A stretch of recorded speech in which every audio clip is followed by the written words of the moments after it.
This is going to be one of my last batches of the natural soaps for this year, and it's just going to be a small 12 bar batch. The reason why I'm doing this is last year was kind of crazy and I wasn't able to get to the natural soaps till the summer. So I'm just kind of shoring up those batches because I want to get on a schedule where I'm doing the natural soaps in January and then doing seasonal ones throughout the year after that. So I'm just doing a small batch with this. Now, when I mix up the soap, I'm going to be actually doing a bigger batch and pouring off just enough of the batter to make this soap. And this is my comfort soap. It is one of my absolute favorites. It's mostly a beautiful bright citrus orange, and then there's a little bit of clove, and it's such a comforting scent. And it is called Comfort. I absolutely love it. I am using rose hip in there as a natural colorant. Now, rose hip, when it is not gelled, when it doesn't go through a warming phase, then it kind of is a yellowish color. But when it goes through what is called cold process oven process,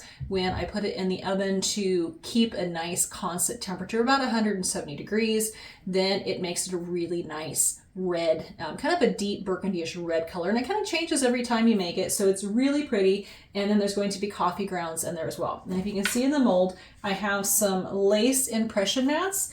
And depending on the batter, what I like to do is try to have some in there and scrape it out.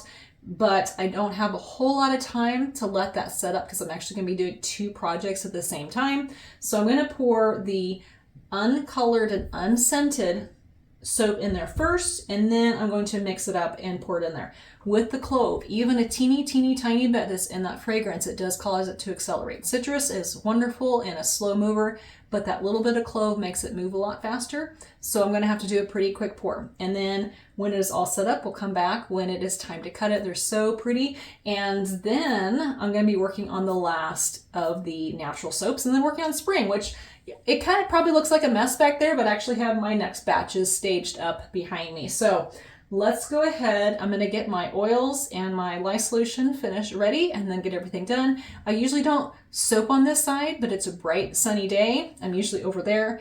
And this time of year, the sun just comes beaming in and blinds me. So I'm going to do it over here today. Anyway, let's go ahead and get started.